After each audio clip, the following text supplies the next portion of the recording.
여러분 안녕하십니까? 지난 4월 어린이 보호구역에서 만취운전을 하다 고 배승아 양을 치어 숨지게 한 60대 전직 공무원에게 1심에서 징역 12년이 선고됐습니다. 하지만 유족들은 선고와 구형량 모두 충분하지 않다며 더욱 강력한 처벌이 내려져야 한다고 절규했습니다. 조형준 기자의 보도입니다. 승용차가 중심을 잃고 도로 옆 연석을 들이받더니 그대로 중앙선을 넘어 반대편 인도로 돌진합니다. 면허 취소 수준인 혈중 알코올 농도 0.108%의 만취 상태로 운전대를 잡은 사람은 전직 공무원 66살 박모 씨. 이 사고로 9살 배승아 양이 숨지고 함께 길을 걷던 배 양의 친구 3명이 크게 다쳤습니다. 1심 재판부가 방 씨에게 징역 12년을 선고했습니다. 징역 15년을 내려달라고 요청한 검찰 구형량보다 3년 적은 결과입니다. 재판부는 방 씨가 사고 직후 차 안에 머무르면서 보호 조치를 하지 않았고 음주운전은 고의범죄에 가까운 처벌을 하는 게 마땅하다고 양형 이유를 밝혔습니다.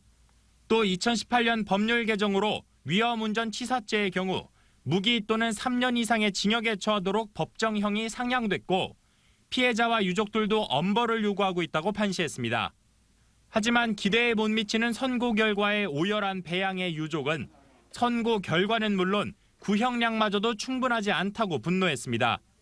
구형부터가 저희 기준에 못 미쳤고 그래도 혹시나 하는 기대감이 있어서 이 자리에 섰지만 그 기대마다도 못 미쳤기 때문에 솔직히 저는 받아들일 수가 없어서. 이어 누구나 음주운전 사고 피해자가 될 수 있는 만큼 징역 15년 이상의 엄벌이 필요하다고 목소리 높였습니다. 제가 여기 서 있을지 몰랐듯이 내일은 다른 누군가가 여기 서 있을 수가 있거든요. 내일은 판사가 서 있을 수 있고 내일은 변호사가 여기 서 있을 수가 있다는 거예요. 사람들이 그걸 잘 모르시더라고요. 유족들이 검찰 항소를 요구하고 있는 가운데 검찰은 작성된 판결문을 분석하는 대로 항소 여부를 결정할 예정입니다. TJB 조형준입니다. 충남 서산에서 소 바이러스성 질병인 럼피스킨병이 국내 최초로 발생했습니다. 농림축산식품부는 서산의 한 한우 농장에 사육 중인 소 4마리에서 피부 병변이 확인돼 정밀 검사를 실시한 결과 럼피스킨병으로 확인됐다고 밝혔습니다. 럼피스킨병은 모기 등 흡혈 곤충에 감염되는 바이러스성 질병으로 소의 유산이나 불임이 확산될 경우 농장 피해가 커질 수 있어 제1종 가축전염병으로 지정돼 있고 치사율은 10% 이하로 알려져 있습니다. 충남도는 도내 가축시장 10곳을 폐쇄 조치하고 발생 지역 주변을 소독하는 한편 반경 500m 이내 농가 소들에 대한 살처분 여부를 추후 협의해 결정할 예정입니다. 최첨단 과학기술과 산업을 한자리에서 볼 수 있는 2023 대전 사이언스 페스티벌이 화려한 막을 올렸습니다. 과학도시 대전에 특화된 특수 영상 분야 문화축제인 영화제도 함께 열려 과학과 문화, 기술이 어우러진 대표 축제로 풍성한 볼거리와 즐길거리를 선사합니다. 조혜영 기자입니다. 챗 GPT에 미래 과학도시 대전을 그려달라고 요청하자 금세 이미지가 생성됩니다. 반고우 화풍으로 바꿔달라고 하니 뚝딱 그려냅니다. AI 시대 예술과 과학의 융합이 눈앞에 펼쳐집니다. 로봇으로 튀긴 치킨은 어떤 맛일까? 버튼을 누르자 로봇이 치킨의 종류에 따라 조리 방법을 달리해 치킨을 튀겨냅니다. 드론으로 날아와 로봇이 문 앞까지 전달해주는 택배. 미래에서 온 택배 배송 주역들도 직접 만날 수 있습니다. 2026년이 되면은 이제 드론과 로봇이 이제 연결된 형태로 사람이 전혀 관여 안 하고 바로 이제 집 앞이나 이제 사무실 앞까지 이제 물품이나 여러 가지 택배 같은 거를 배달하는 모습을 보실 수 있을 것입니다. 특히 야간에는 갑천 둔치에서 열기구를 타며 과학도시 대전의 야경을 감상할 수 있고 과학 콘서트와 영화 상영 등 밤낮으로 축제를 즐길 수 있습니다.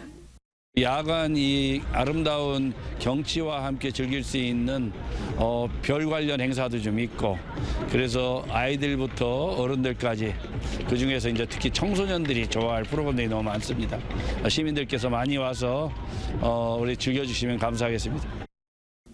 대전 e스포츠 경기장과 한피탑 일원에서는 대전 특수영상영화제가 막을 올렸습니다.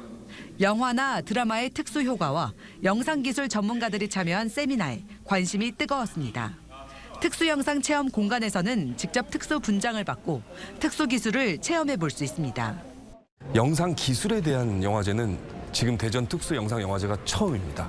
대전에 수많은 스튜디오도 그렇고 영상 기술의 그 컨텐츠가 되게 많아요. 기술적인 부분에 시상을 하는 그런 영화제가 되겠습니다. 예. 내일 오후 7시 한비탑 야외 무대에선 박경림 씨의 진행으로 특수영상영화제 시상식이 열립니다. 눈부신 연구 성과와 기술, 문화 공연이 어우러진 대전 사이언스 페스티벌은 이번 주말까지 이어집니다. TJB 조혜원입니다. 이달 초 보령 대천항으로 미립국하려다 붙잡힌 중국인들이 구속 기소됐습니다. 대전지검 홍성지청 형사부는 지난 3일 새벽 보령시 대천항 인근 해상에서 구명조끼를 입고 바다로 뛰어들어 미립국하려다 검거된 중국인 22명과 국내 조력자 1명을 구속 기소했습니다. 해경의 공조 요청을 받은 중국 공안당국이 선박을 조종한 선장과 선원 등을 쫓고 있는 가운데 검찰은 미립국 브로커 등 미립국 관련자를 상대로 수사를 이어갈 방침입니다. 고객의 어눌한 말투를 듣고 119에 신고한 시민과 소방 간의 신속한 대처가 뇌졸중 환자의 생명을 구했습니다. 어제 오전 10시쯤 세종시의 한 치과병원 직원 오윤미 씨는 예약 고객인 63살 여성 A씨와 통화 중 A씨의 말투가 평소와 달리 어눌하자 119에 신고했고 위급 상황을 직감한 세종소방본부 최소영 소방교가 해당 고객의 위치를 파악해 구급자를 출동시켰습니다. A씨는 발견 당시 뇌졸중 의심 반응으로 편마비 증세와 함께 의식이 떨어진 상태였으며 다행히 일찍 발견돼 병원으로 옮겨져 약물 치료를 받을 수 있었습니다. 지난 여름 전국에서 정체불명의 국제 우편물이 발견되고 칼부림과 살인 예고글들이 잇따라 올라오면서 뒤숭숭한 사회 분위기가 이어졌습니다. 이렇게 시민 안전을 위협하는 사건 뒤에는 항상 경찰 특공대원들의 맹활약이 있었는데요. 내일 경찰의 날을 맞아 경찰 공권력의 최후 보루 역할을 하고 있는 대전 경찰 특공대를 양정진 기자가 만나봤습니다. 경찰 특공대원 3명이 옥상에서 레페를 타고 내려옵니다. 서로 신호를 주고받더니 순식간에 창문으로 진입합니다. 고층 건물에서 테러가 발생할 경우 테러범을 진압하고 인지를 구출하기 위한 훈련입니다. 폭발물 처리팀이 40kg 무게의 녹색 방폭복을 입고 폭발물 의심 물체에 조심스레 다가갑니다. 엑스레이 촬영으로 물체를 분석한 뒤 물사출 분쇄기를 통해 폭발물을 처리합니다. 저희 대전 경찰 특공대는 국가 중요시설 그리고 다중 이용 시설에 폭발물 의심 신고가 들어오면은 엑스레이 그리고 물사출 분쇄기와 같은 장비를 이용해 폭발물을 해체하고 처리하는 일을 하여 국민의 생명과 신체를 지키는 일을 하고 있습니다. 폭발물 탐지견 첸이 방을 이리저리 뛰어다니며 냄새를 맡더니 보라색 캐리어 앞에 가만히 멈춰섭니다. 탐지견이 가리킨 가방 안을 살펴보니 폭약 덩어리가 들어있습니다. 사람보다 후각이 10,000배 이상 뛰어난 이 폭발물 탐지견 첸은 실제 현장에서 폭발물 수색에 중요한 역할을 합니다. 정체불명의 국제 우편물 소동부터 시청에 폭발물을 설치했다는 신고와 칼부림 예고까지. 최근 잇따른 뒤숭숭한 사건 뒤엔 매번 특공대의 활약이 있었습니다. 테러 대응과 폭발물 처리, 재난 상황에서 인명구조 활동 등 일반 경찰력으로 대응하기 어려운 사건마다 시민 안전을 지키는 최후의 보루 역할을 수행하고 있는 겁니다. 최근 이상 동기 범죄 증가 등 치안 수요가 높아지고 있습니다. 대전 시민의 생명과 재산을 보호하기 위해 24시간 출동 대기하고 있으며 매일 실전과 같은 훈련을 하고 있습니다. 시민의 안전을 위협하는 단 한 번의 만일을 대비해 매일 구슬땀을 흘리며 준비하는 경찰 특공대는 오늘도 실전 같은 훈련에 나서고 있습니다. TJB 양정진입니다. 특공대원과 럭키가 폭발물 설치 신고가 들어온 가상의 건물에 투입됩니다. 지난 2018년 황금 개띠해를 맞아 최고의 경찰견으로 TJB 뉴스에 소개됐던 럭키가 지난달 25일 세상을 떠난 사실이 뒤늦게 알려졌습니다. 2015년에 태어난 럭키는 대전 경찰특공대 소속으로 폭발물 신고 출동, 실종자 수색 등 200회 이상의 임무를 맡아왔습니다. 하지만 지난 6월 원인 미상의 종괴가 생긴 뒤 지난달 급성 혈액암이 전신으로 전이되는 진단을 받았고 약물 치료가 의미 없다는 진단 끝에 고통을 줄여주기 위한 안락사가 결정됐는데요.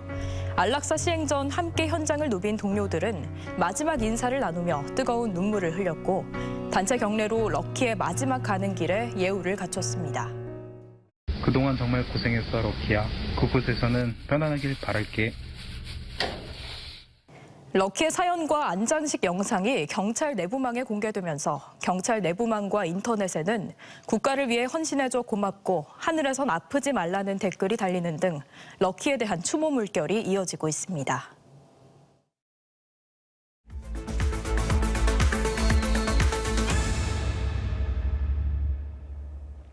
올해 1부 리그 승격 후 돌풍을 일으켰던 대전 하나시티즌이 일요일인 22일부터 파이널 라운드에 돌입합니다. 승점 1점만 보태도 1부 리그 잔류가 확정되는 가운데 남은 5경기에서 유망주들을 대거 투입하는 등 내년 시즌을 위한 담금질에 들어간다는 계획입니다. 티아고의 득점왕 경쟁 등 주요 관전 포인트를 이수복 기자가 전해드립니다. 11승 12무 10패, 승점 45점으로 시즌 전 세운 목표 승점을 달성한 대전 하나시티즌. 하지만 치열한 중위권 순위 다툼에서 밀리며 1위부터 6위까지 올라가는 상위 스플릿 진출에는 실패했습니다.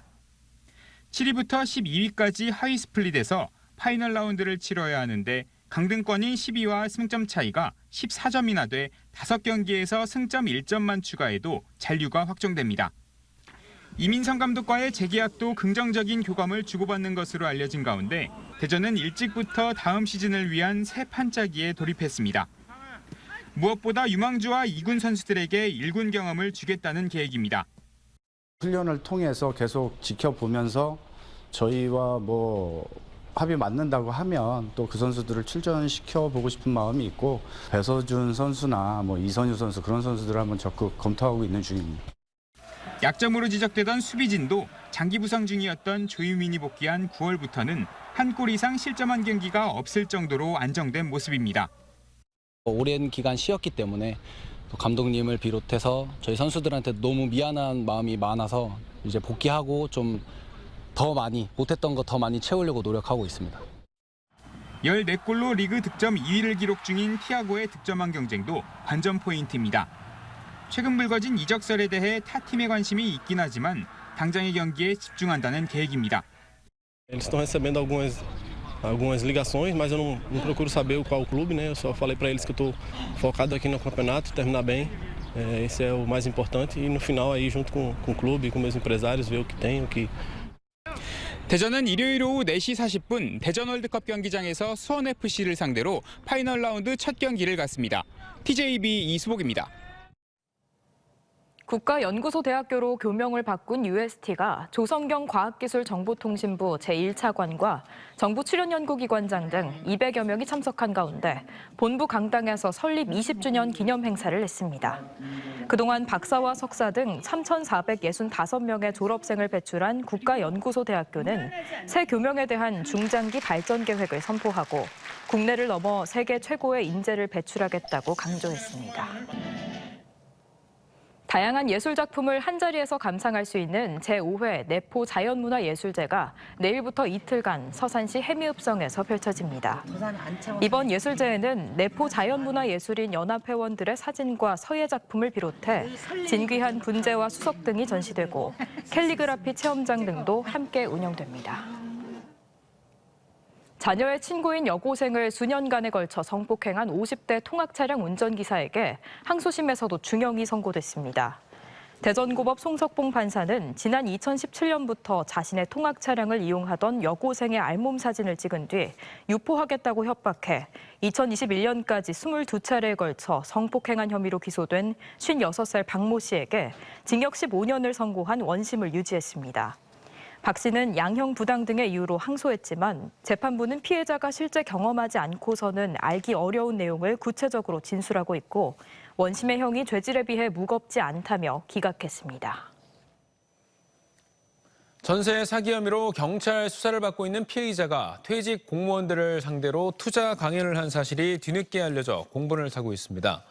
대전에서 전세 사기 혐의로 임차인들로부터 고소를 당해 경찰 조사를 받고 있는 모 산업개발 대표 A씨는 지난 12일과 13일 대구시 퇴직 예정 공무원들을 대상으로 투자금 100% 지키는 특급 노하우를 주제로 강의를 진행한 것으로 확인됐습니다. 피해자들이 40억 원대 사기 행각을 벌인 A씨가 투자 강의를 했다는 사실에 분노하는 가운데 경찰은 고소장을 낸 임차인 31명에 대한 권리 분석을 통해 정확한 피해 규모를 조사하고 있습니다. 여신도를 성폭행한 혐의로 재판을 받고 있는 JMS 정명석 씨의 공범이자 2인자로 알려진 정조은, 본명 김지선 씨에게 징역 7년이 선고됐습니다. 대전지법 형사 12부는 지난 2018년 정명석 씨의 외국인 여신도 성폭행에 가담한 혐의 등으로 기소된 김지선 씨에게 징역 7년을, 또 다른 50대 간부에게는 징역 3년을 선고했습니다. 앞서 검찰은 정명석의 후계자로 알려진 김 씨에게 징역 15년을 구형했고 김 씨는 범행에 가담하지 않았다고 주장한 바 있습니다.